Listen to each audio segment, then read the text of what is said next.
Hi, I'm going to take you on a tour of Photoshop CS and creating Web 2.0 buttons. When I mean Web 2.0, I mean the glass effect buttons that you see, for instance, Windows Media Player. The buttons down here. I'm going to take you on a tour of how to actually create these in Photoshop. Okay, let's open Photoshop. Here's a finished example of a Web 2.0 button.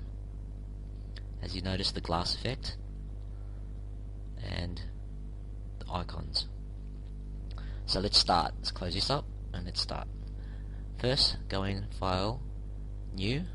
Let's create a dummy work area.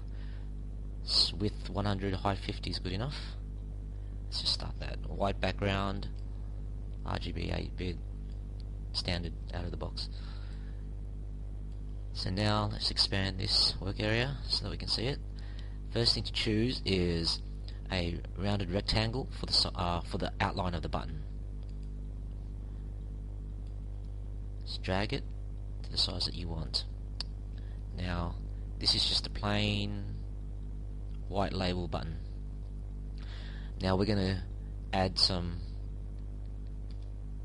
blending options to this rectangle. The first one we're going to add is the gradient overlay. We're going to give it that three-dimensional black to light grey effect. So we'll choose this gradient overlay, click on the gradient itself, and we'll give it 3 different points of gradient. As you can see, the gradient changed based on this third point. The second point, we'll just give it another black color, so we'll give it a very definitive black tinge to the gradient, and we'll end it with a grey rather than white to give it more of a shaded effect.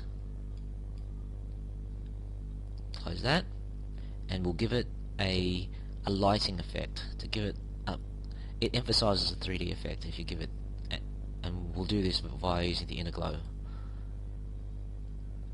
As you can see, it gives it more of a clean effect, like a light shining onto the button. And we'll make this, say, 4 pixel width radius. Alright, and you can just play with it to see the actual effects. We'll give it 3 sounds good. Now that's the end of the first layer. We'll create another layer, which is the actual glass effect. So this is another rounded rectangle, and it's going to be overlaid about halfway down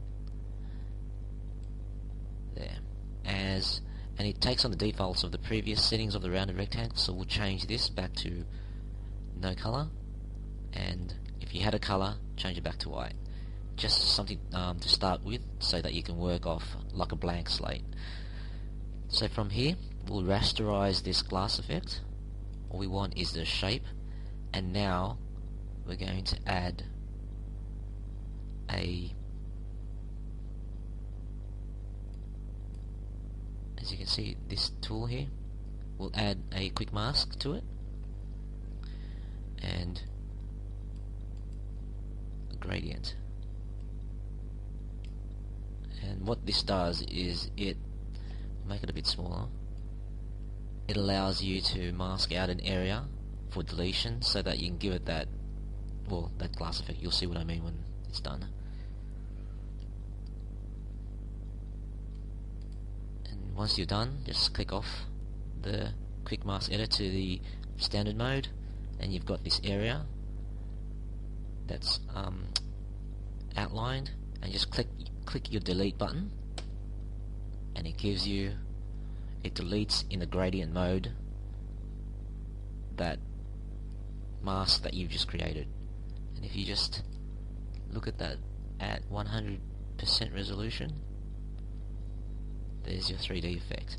Now that's quite defined, the glass area here, so let's just change its opacity, make it a bit lighter, more pleasing to the eye. There you go.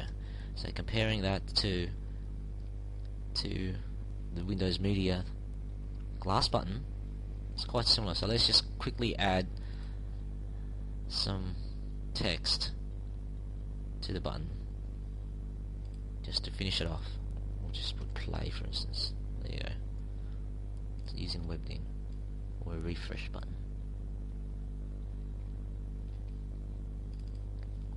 Make it more stronger. Should be good enough. And let's move it, align it. You might want to change the opacity to give it more of a, the effect of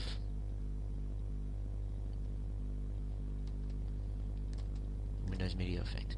So there you go. Web 2.0 button, the glass effect, using Adobe Photoshop. Thank you.